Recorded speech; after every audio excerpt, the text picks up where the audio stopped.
Iglesia de Cristo, reanima tu amor y espera verdad. Estamos presentando a ustedes un estudio panorámico de Apocalipsis. Y el título que nos ocupa en esta ocasión es, hermanos, la sexta trompeta del Apocalipsis en su entrega número 59. ¿De qué vamos a estar hablando en esta hora? Vamos a presentarles a ustedes, hermano, un subtítulo llamado Los últimos acontecimientos, el gran terremoto. De esto vamos a mirar la Biblia en el libro de Apocalipsis capítulo 11 y el versículo 13. Veamos lo que dice la palabra del Señor. Amén. Dios les bendiga a todos. Apocalipsis capítulo 11 y el versículo 13. En aquella hora hubo un gran terremoto y la 10ª parte de la ciudad se derrumbó y por el terremoto murieron en número de 7,000 hombres y los demás se aterrorizaron y dieron gloria al Dios del cielo. Amén. Amén, hermano. Ya hemos hablado qué significa o qué significado tiene para nosotros la expresión en aquella hora. Pero ahora nos concentramos en lo que hubo. Nos dice a nosotros aquí la palabra, dice en aquella hora hubo un gran terremoto. Esta expresión de gran terremoto debemos entenderla en sentido literal y simbólico. Está representando a una catástrofe de grandes magnitudes, capaz de afectar, hermano, a toda la tierra, capaz de afectar en todas partes o en muchas partes al mismo tiempo. Y este acontecimiento, según la palabra del Señor, trajo una consecuencia. Hermano, un terremoto es un movimiento de tierra en el cual se hace con violencia, hermanos, para liberar energía que está atrapada en los pliegues de la tierra, en la corteza de la misma. Y esto causa grandes dificultades para las personas, para los seres humanos y para todo lo que está sobre la superficie de la tierra, pues ocurre este movimiento y causa pánico, causa aflicción, causa luto también porque trae consecuencias de muerte sobre aquellos a quienes es afectado directamente. Amén. Sobre todo donde se coloca o se concentra el epicentro de lo mismo. Y esto lo debemos de entender también en sentido espiritual, es decir, Dios sacude los cimientos mismos de la tierra para hacer sentir su poder y es una forma de cómo Dios viene trayendo juicio sobre la humanidad, como diciéndole el Señor, así como le dijera al mar, el Señor allá en el libro de Ezequiel, por 38:11 de Ezequiel, de Job, perdón hermano, 38:11 de Job, cuando el Señor le dice al mar, hasta aquí llegarás y de aquí no pasarás delante y aquí parará el orgullo de tus olas. O sea, Dios puede, hermano, con su inmenso poder, hacer su justicia y acabar con la humanidad en un abrir y cerrar de ojos. En un momento, su ira puede consumir, hermanos, a la tierra entera. El Señor no necesita estar esperando tanto para consumar su ira, para consumar lo que Él quiere hacer. No. Lo que pasa es que Dios aguanta tanto, es decir, tiene una gran paciencia el Señor, pero esa paciencia lleva como propósito de que la gente se convierta, de que la gente recapacite, de que la gente entienda que necesita salvarse, que necesita volverse a Dios, que necesita ser necesita tener a Dios en su vida, las personas. Y el Señor en el pasado, hermano, cuando el pueblo rebelde se lo ha airado, pues, al Señor, el Señor ha sentido el deseo vivo de eliminarlo de la faz de la tierra y tiene el poder, la potestad para poder hacerlo. Dice la Biblia en el libro de Números, capítulo 16, que es un texto que lo vimos anteriormente. El libro de Números, en el capítulo 16, amén, dice el Señor en su palabra, amén. Vea conmigo Números 16, versículos 20 y 21. Amén. Dice la palabra del Señor de la siguiente manera. Y Jehová habló a Moisés y a Aarón diciendo, apartaos de entre esta congregación y los consumiré en un momento. Amén. Y ellos, dice versículo 22, para ampliar un poco el panorama, y ellos se postraron sobre sus rostros y dijeron, Dios, Dios de los espíritus de toda carne, ¿no es un solo hombre el que pecó? ¿Por qué airarte contra toda la congregación? Amén, hermanos. Es decir, intervinieron delante del Señor Moisés y Aarón para que Dios no consumiera al pueblo porque el Señor estaba hastiado ya, hermanos, a causa del mal proceder del pueblo, del mal proceder de la gente. Y dijo el Señor, mire, apártense de entre ellos, les dice, apártense de entre la congregación y yo los voy a consumir en un momento, no me va a tardar mucho, dijo el Señor. Y si Moisés hubiera dicho, sí, Señor, está bien, se lo merecen por andar de rebeldes, por andar de malos, por andar de perversos, etcétera, etcétera, lo que podríamos decir nosotros hoy de la humanidad y decir, mire, la humanidad se merece lo que le está pasando. La gente mala, la gente es perversa, la gente no quiere obedecer, la gente vive en el pecado, vive en la desgracia espiritual y no quiere nada con Dios, que los mate el Señor, que los consuma. Pero entonces, ¿dónde estaría la misericordia? La Biblia dice que el Señor no retarda su promesa, según algunos la tienen por tardanza, sino que es paciente para con nosotros, no queriendo que ninguno se pierda o que ninguno perezca, sino que todos procedan al arrepentimiento. Una de las frases o de las palabras que resuenan en la mente o deben resonar en la mente de los creyentes es lo que nos enseña a nosotros la palabra del Señor, de cómo el Señor se compadece de nosotros. Dice la Biblia en el libro de los Salmos, capítulo 103, si usted va conmigo a la Biblia, la palabra del Señor, capítulo 103 y los versículos 13 y 14. Amén. Dice la palabra del Señor lo siguiente. Amén. Como el Padre se compadece de los hijos, se compadece Jehová de los que le temen, porque Él conoce nuestra condición, se acuerda de que somos polvo. Amén. Mire, dice la Biblia, así como el Padre se compadece de los hijos o de sus propios hijos, así se compadece el Señor de su pueblo, así se compadece el Señor de los que le temen, de los que le buscan, porque se acuerda de nosotros y reconoce nuestra condición de que somos polvo, dice la Escritura.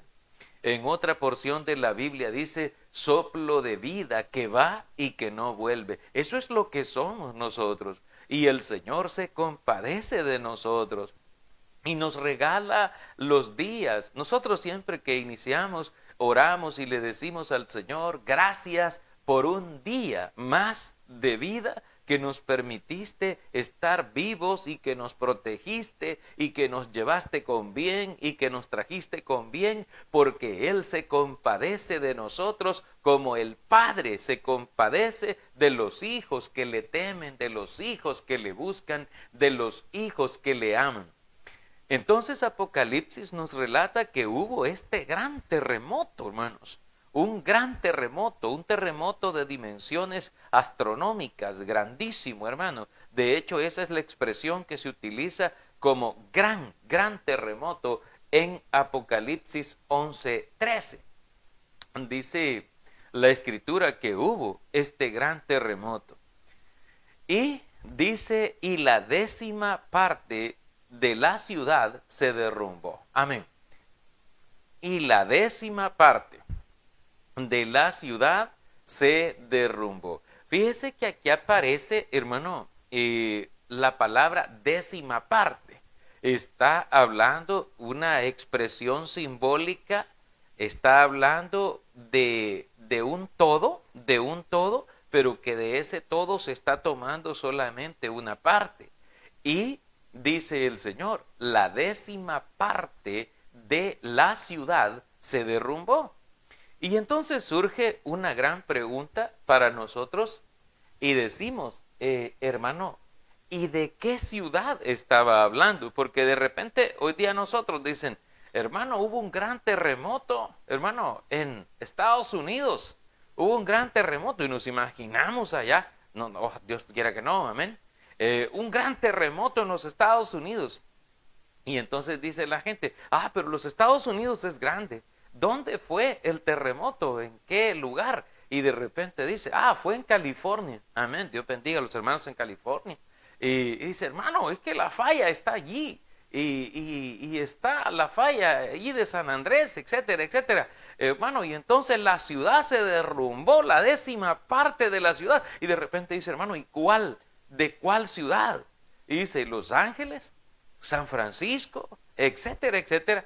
Hermano, y entonces la gente está pensando, cuando la Escritura nos dice a nosotros que se derrumbó la 10ª parte de la ciudad, nosotros debemos de entender que esta ciudad es aquella gran ciudad que se menciona en el versículo 8.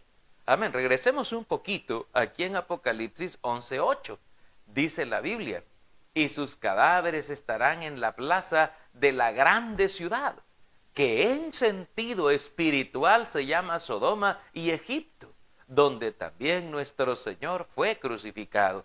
Ya explicamos en su momento esta parte, en el sentido de que cuando habla de la gran ciudad o de la grande ciudad, no se refiere solo a una ciudad de las ciudades que nosotros conocemos, sino que se refiere a todas las ciudades del mundo que están entregadas al pecado, las ciudades que están entregadas a la idolatría, que están entregadas al pecado, a todos. O sea, aquí nos está hablando de dimensiones astronómicas, de dimensiones globales, terráqueas, de dimensiones de todo el planeta. Hermano, nos está hablando, pues en sentido espiritual, dice, esta simboliza a las grandes ciudades corruptas de la tierra. Y usted dirá, hermano, ¿y por qué usted habla tan groseramente, hermano, de que dice que las ciudades son corruptas, hermano? ¿Por qué habla usted así de esa manera? Porque esa es la forma como el Señor lo ve. Y usted dirá, no, hermano, lo que pasa es que uno debe respetar el libre pensamiento, uno debe respetar el libre albedrío, uno debe respetar el libre culto, la libre religión, uno debe respetar, etcétera, etcétera. Sí, es cierto, uno debe respetar. Bueno, incluso, le voy a decir algo, incluso Dios, que es Dios, lo respeta a usted en ese sentido. Le explico por qué. Porque Dios a usted no le exige que se haga cristiano. Dios le invita a que venga. Dios le llama para que usted obedezca, pero no lo obliga. La Biblia dice, venid a mí, dice Cristo, todos los que estáis trabajados y cargados, y yo los haré descansar. llevad mi yugo sobre vosotros y aprended de mí que soy manso y humilde de corazón y hallaréis descanso para vuestras almas.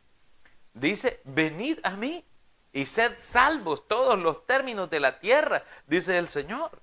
También el Señor en la profecía dice, venid luego, dice Jehová, y estemos a cuenta. Buscad a Jehová mientras puede ser hallado. O sea, el Señor llama, el Señor a usted lo respeta. El Señor a usted le da el libre albedrío, le da la opción de que usted elija si quiere elegirlo a Él o quiere elegir al diablo.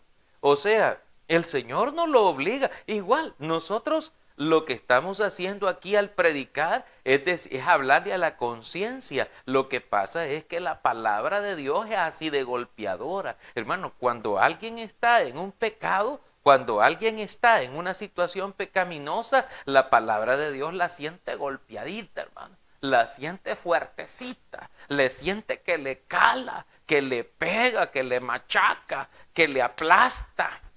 Hermano, que está lijando el pecado, tratando de quitarlo. La Escritura dice que la palabra de Él, la palabra del Santo, es como una espada de doble filo que penetra hasta partir el alma, las coyunturas del cuerpo, los tuétanos, los huesos y discierne los pensamientos y las intenciones que hay en el corazón de la gente. Porque la palabra de Dios pone en esa confrontación al hombre con su pecado. Y la Biblia dice que un día, allá por el Evangelio de Juan capítulo 6, la Escritura dice que los discípulos le dijeron, mira, Señor, qué dura es tu palabra. Dura, dura es tu palabra. ¿Quién la puede oír? ¿Quién la puede soportar? Y el Señor les dice, bueno, ¿y se van a ir entonces ustedes? Pues van a tirar ya, a darse por vencidos. Y el Señor dice esto a sus discípulos y uno de ellos se adelanta y le responde diciendo, Señor, ¿y a quién iremos?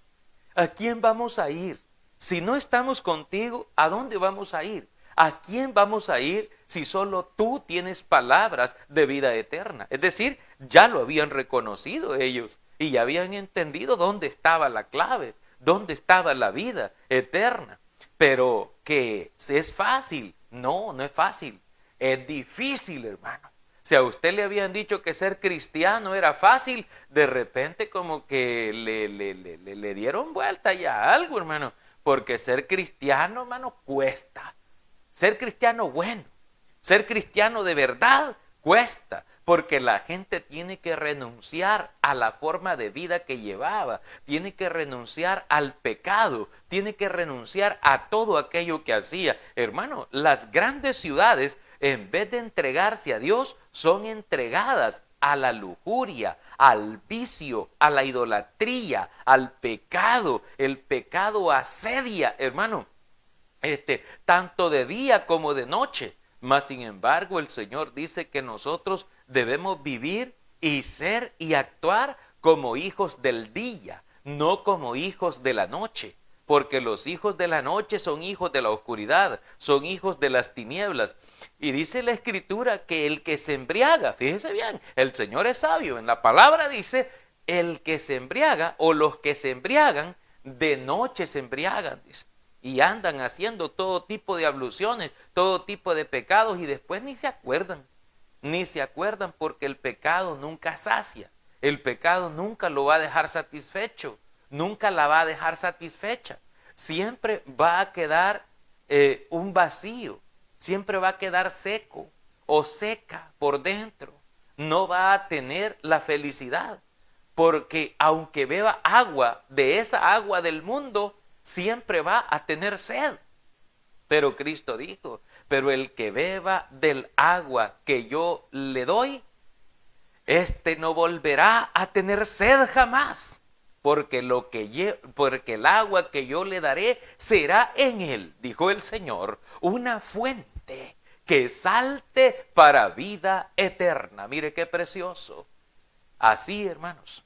Y así, en el último y gran día de la fiesta, el Señor se puso en pie y les habló el Señor a la gente y les dijo que los que creen en Él, como dice la Escritura, de su interior correrán ríos de agua viva, ríos de agua de vida.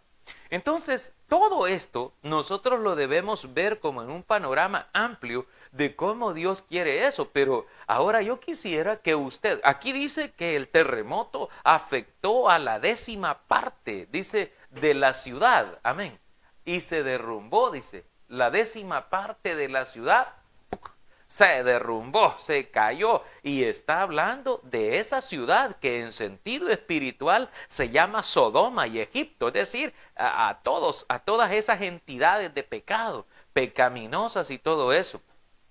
Si en el tiempo de los apóstoles, hermano, eso era muy común, que la gente vivía en pecados, en idolatrías, en agoreros, en sueños, en toda clase de pecados, de adivinación, de maldad, haciendo las cosas malas, viviendo las cosas malas, las personas en esa condición. La Biblia nos dice en el libro de los Hechos, capítulo 17, amén. Ya lo habíamos mirado un poco antes este texto, pero lo vamos a retomar en el capítulo 17 del libro de los Hechos de los Apóstoles. En el versículo 16 en adelante, dice la palabra que mientras Pablo los esperaba en Atenas, su espíritu se enardecía viendo la ciudad entregada a la idolatría. Amén. Yo le pregunto a usted, hermano, ¿cómo está la ciudad donde usted vive? Porque veámonos en el propio espejo. No estemos viendo tan largo, no estemos viendo tan lejos. Veamos cómo estamos, cómo está mi ciudad, cómo está la ciudad aquí, hermano. Y nos damos cuenta que están entregadas al pecado, entregadas a la idolatría, entregadas a la maldad, entregadas a la fornicación, al adulterio, a la hechicería, a las maledicencias y a toda clase de mal, toda clase de mal. Y el Señor por eso es que trae juicio sobre este mundo a causa de esa maldad, porque no la puede soportar más el Señor. Es necesario que la humanidad sea castigada. ¿Por qué? Porque ellos no han tomado en cuenta a Dios y han hecho lo opuesto, lo contrario a la voluntad del Santo, a la voluntad de su Creador. Y si el Señor dice en su palabra para nosotros, en la profecía, está escrito esto que dice. Dice el Señor, si pues soy yo Padre, ¿dónde está mi honra? Y si soy Señor, ¿dónde está mi temor? Dice el Señor. O sea, y este pueblo ni me honra ni me teme. Y si lo hacen, dice, lo hacen a su manera, a su gusto, de manera fingida, dijo el Señor Jesucristo cuando estuvo en la tierra. Hermanos, este pueblo, como dijo el profeta Isaías, porque la profecía ya lo decía también, este pueblo de labios me honra, mas su corazón está lejos de mí, lejos de mí. Por esto es que Malaquías, en la profecía que escribe, Malaquías dice esto, pues si soy yo Padre, ¿dónde está mi honra? Y si soy Señor, ¿dónde? ¿Dónde está mi temor? Dice el Señor.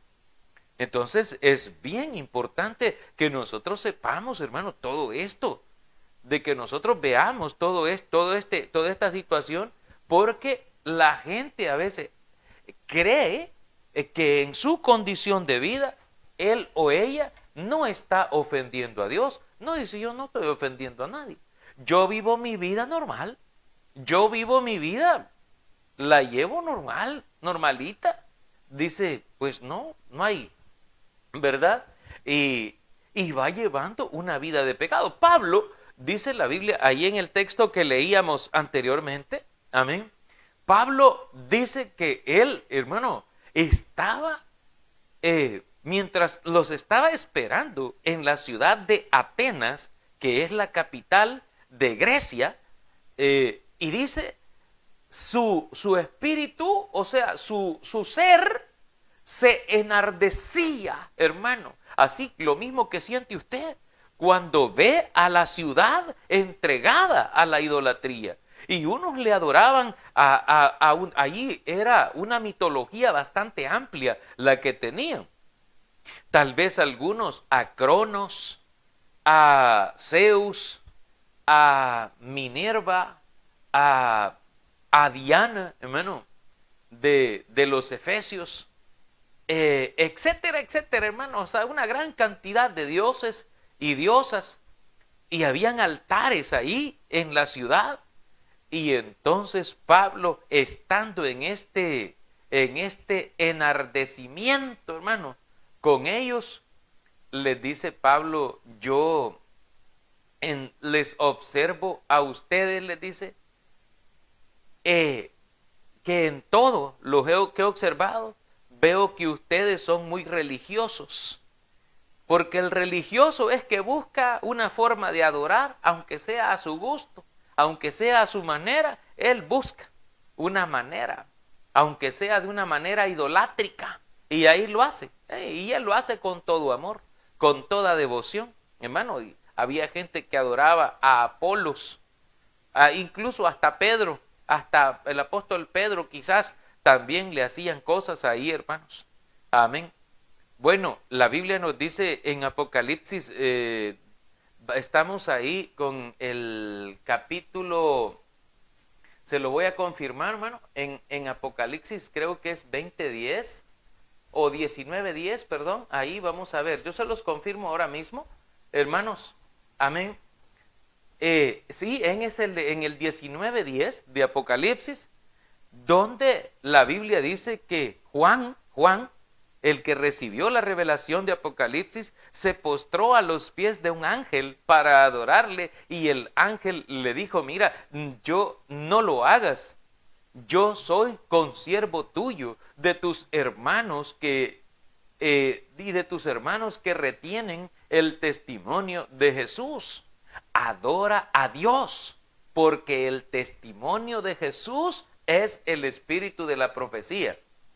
Entonces, hermano, la gente puede leer este texto o leer todos los textos que aparecen aquí en la Escritura, de cómo la Biblia dice, adora solo a Dios, venera solo a Dios, respeta a Dios, como dice el Señor, si yo soy padre merezco honra, si yo soy Señor, pues me debes temer, amén, porque el principio de la sabiduría es el temor del Señor y el apartarse del mal, la inteligencia, como lo dice Job, allá por el capítulo 28, Job 28, amén, allá.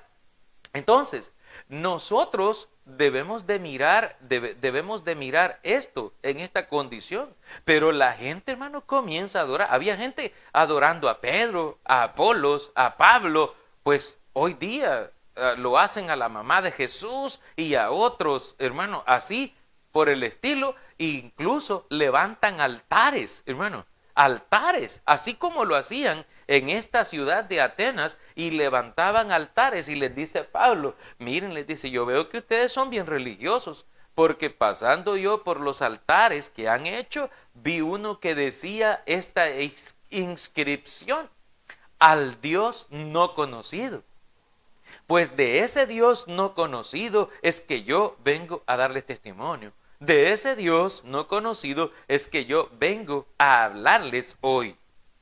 Y, hermanos, comenzó a hablarles y a predicarles, pero no, le dijeron, este está loco, ya te vamos a oír otro día, le dijeron al final. Y se fueron, no todos, porque fueron poquitos, hermanos, los que obedecieron y se fueron con el Señor. Pero, ¿qué dice la Escritura con respecto a los últimos tiempos? A las plagas, a las catástrofes, a los desastres que Dios trae sobre la humanidad a causa del pecado.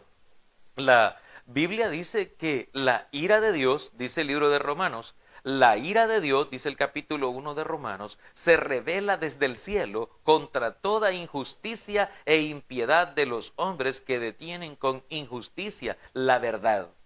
Y Apocalipsis capítulo 9 y el versículo 20, aquí donde estamos estudiando en Apocalipsis 9, 20 y 21, la Escritura dice, y los otros hombres que no fueron muertos con estas plagas, ni aun así se arrepintieron de las obras de sus manos, ni dejaron de adorar a los demonios y a las imágenes de oro, de plata, de bronce, de piedra y de madera, las cuales no pueden ver, ni oír, ni andar.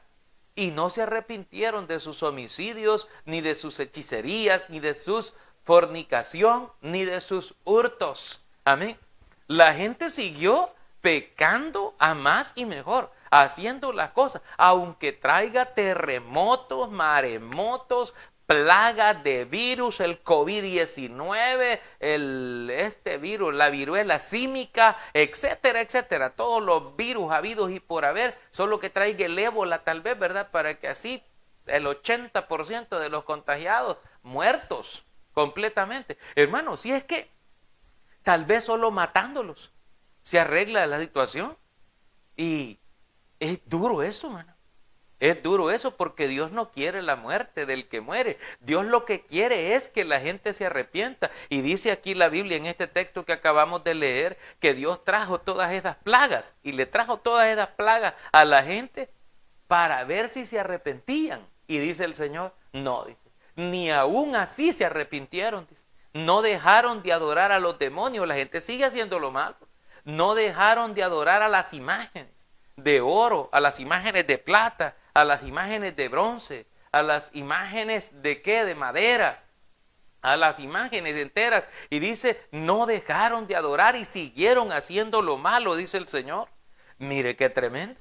O sea, así en esa condición, y yo le digo a usted, hermano, ¿y qué más puede hacer el Señor? ¿Y qué más puede hacer Jesús por usted? ¿Qué más puede hacer?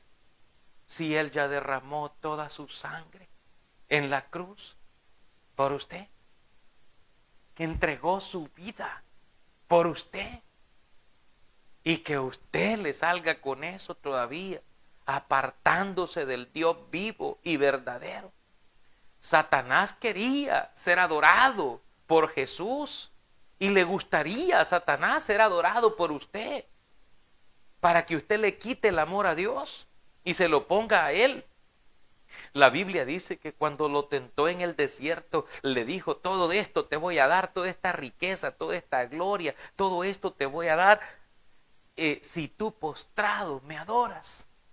Y el Señor Jesucristo le dijo, está escrito, al Señor tu Dios adorarás y a Él solo servirás. Y yo digo, hermano, ¿y no lo entiende la humanidad todavía? Cuando el Señor Jesucristo dice, está escrito, hombre, ahí está escrito, al Señor tu Dios adorarás y solo a Él solito adorarás. No tiene que andar desviándose, que a la mamá, que al apóstol, que al familiar. No, hermano, a nadie, solo al Señor. Pero a la gente que no es de Dios, estos mensajes no los oye, no le gustan. ¿Por qué? Porque se siente trastocado por el mensaje que Dios dicta en su palabra. Y siente que algo está mal, que algo ha estado haciendo mal. Pero dice, no, mejor prefiero seguir haciendo eso mal. Y eso es, ahí sí me condeno, que me condene. Así piensan algunos y es triste. Pero debemos nosotros hermano, es bien duro esto, hermanos. Bien doloroso realmente la condición en la que están los seres humanos. Entonces, hermanos, la 10ª parte que nos habla aquí la entendemos como una simbólica de la porción derrumbada de todas las ciudades corruptas de la tierra, hermano. De todas las ciudades corruptas del mundo, porque se han corrompido, así como dice allá la Escritura, toda carne se ha corrompido. De hecho, si usted mira, quiero que vea lo que dice el libro de Génesis. Amén.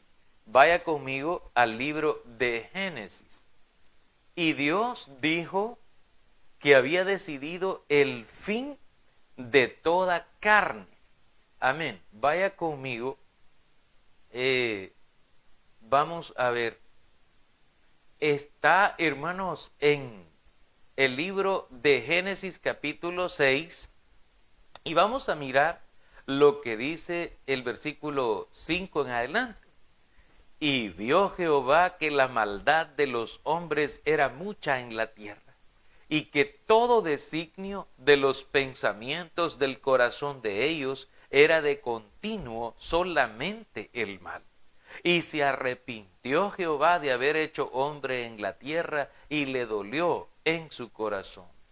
Y dijo Jehová, raeré de sobre la faz de la tierra a los hombres que he creado, desde el hombre hasta la bestia, y hasta el reptil y las aves del cielo, pues me arrepiento de haberlos hecho.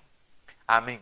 Dice la Biblia, versículo 11, y se corrompió la tierra delante de Dios, y estaba la tierra llena de violencia. Y miró Dios la tierra, y he aquí que estaba corrompida, porque toda carne había corrompido su camino sobre la tierra.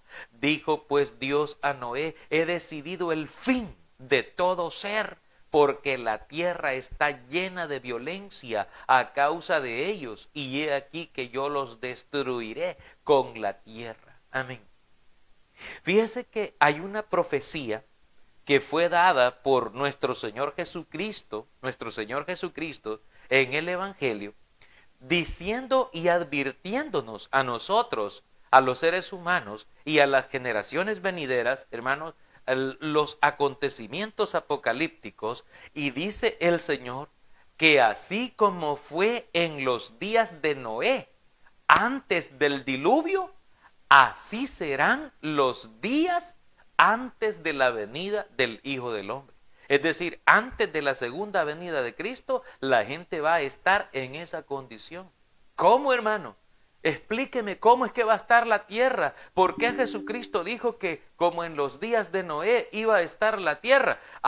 Corrupta, corrompida. Mire lo que dice, corrompida hasta los huesos, corrompida hasta las médulas. Y dice la Biblia que la tierra estaba corrompida, porque toda carne había corrompido su camino sobre la tierra. Y dijo el Señor, ya se corrompió toda la tierra. Y el Señor Jesucristo dice en la Escritura, en el Nuevo Testamento de la Biblia, en las profecías que el Señor dijo acerca del fin del mundo, así como en los días de Noé, antes del diluvio, así será la condición de la humanidad antes de la venida del Hijo del Hombre, antes de la segunda venida. Porque así como estaban antes del diluvio viviendo, comiendo, bebiendo, haciendo toda clase de abluciones y toda clase de pecados, hasta que vino el diluvio, dice el Señor, y se los llevó a todos, los arrastró a todos. Dios no quiere que usted perezca, mi amigo. Dios no quiere que usted se muera. Dios quiere que usted viva para siempre con Él. Él se ha ido a prepararle un lugar especial en el cielo. Si usted quiere, puede estar con Él, pero Dios no lo va a obligar a que viva con Él. Dios le va a invitar a que vaya a vivir con Él, pero es decisión suya si usted quiere ir a vivir con Dios o no quiere. Es algo que usted va a decidir, porque Dios le respeta y le ama. Y porque le ama, le hace ese llamado a su vida, a su corazón.